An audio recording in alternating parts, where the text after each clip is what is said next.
The following is a presentation of Muddy River Sports.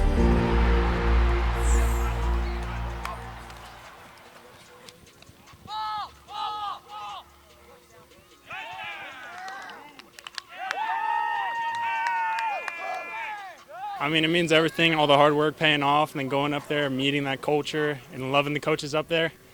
I mean, I'm just beyond blessed, and I'm happy to be. A Division I scholarship to the University of South Dakota, and his status as one of the 5 most prolific returning tacklers in Iowa 3A football is confirmation aplenty of Mason Klaus's individual specialness at linebacker. But for Keokuk to improve as a defensive unit overall, the Chiefs must, on balance, become less Klaus-centric moving forward. We thought about things. We're looking at how we are attacking and what things we can get better. We scouted really all summer and really understood, hey, well, how do we get better? And a lot of that was, hey, we got to be better up front. We have to, help Mason, so he's not always being the guy that has to make every tackle. And just getting excited about the defensive side of the ball. JoJo McNair really helped with that, being that he's, played at one of the best defensive programs especially in D3 for sure, at Wartburg. So I got to see a lot of him, so I understand what he could do. To that end, the Chiefs boast ample athleticism. Second-team All-District pick Braxton Hayner is already garnering college looks of his own, while defensive back Ryan Baer is a potential state sprints champ coming up in the spring. In short, Keokuk has more defensive darts to employ in improving on a 3-win campaign. So I think, Mason's definitely a big key in our defense, but we got a really good skill behind, really big, really good secondary. We got two high safeties this year, so that's a big help for us. We have kids that can come downhill, make a tackle. We got people around Mason too at linebacker. That's going to be huge for us, like Gerard. We got Jaden. He's going to be coming down, making big plays, so I'm excited. It'll be good. But everybody has a part. Everybody can hit that tackle. Everybody can cover. Oh, we're going to get some picks this year, too. I think it happens more naturally this year. I think just in the sense of understanding that who he is, how much he's being used, because we did lose him for a few games last year. So understanding that, we have to have other guys that can be ready to make plays and to take some plays off of him. So, when we need him and he shows up, he will show up. Sideline for defense? I would say so, yeah. We're going to be I don't think anyone got us around the perimeter this year with our speed. Offensively, the challenge of replacing one of the best 2-way quarterbacking threats in the Hawkeye State in Brenton Horde falls to sophomore Jaden Burton, who is impressed thus far in his new role. Well, we do have an answer. I don't know if the answer is going to be as equal to Brenton Horde as a 2-way guy. But Jaden Burton, I think he's going to surprise a lot of people this year. I think he's going to show that he's learned a lot from Brenton, and I think him having a year 2 coach and Coach McNutt helps him a lot more than, to know what things that, hey, this is what we did last year, this is what worked, and he's an athlete, man.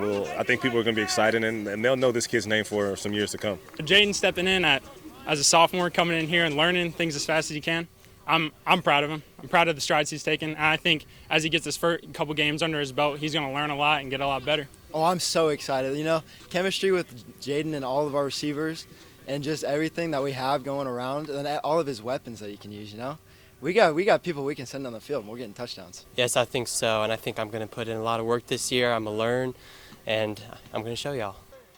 Moreover, the Marvin McNutt magic is fully at play in the wide receiver room, even with the graduation of last year's top pass catcher, Drew Campbell.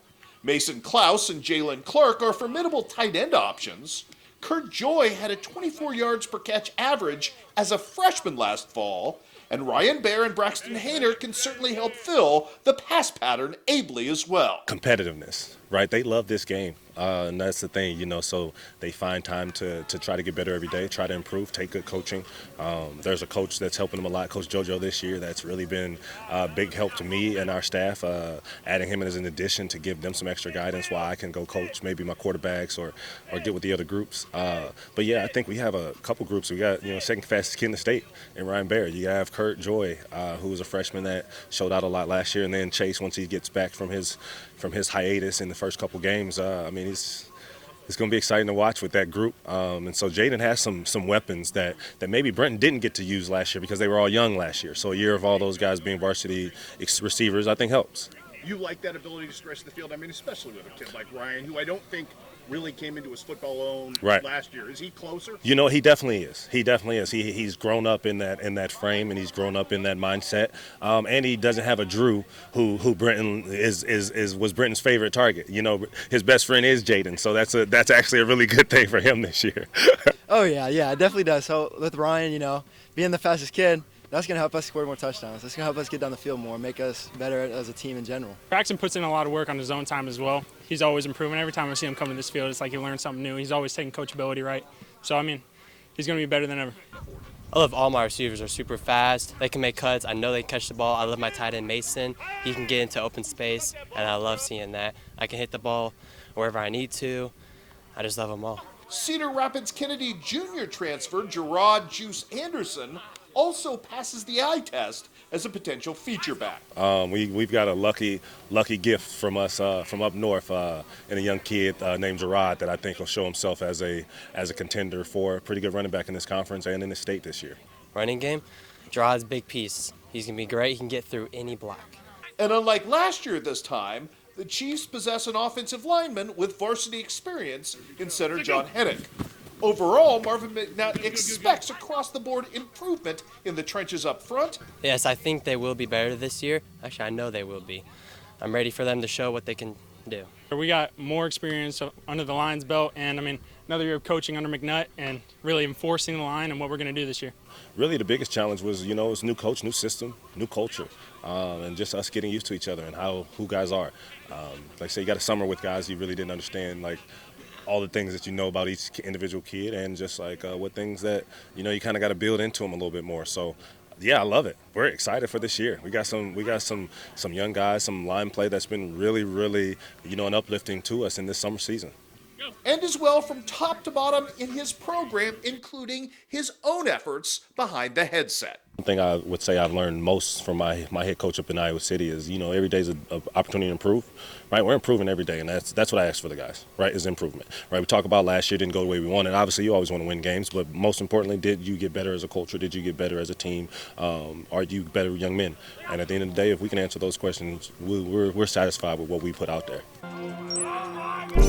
Muddy River Sports, our home, our sports.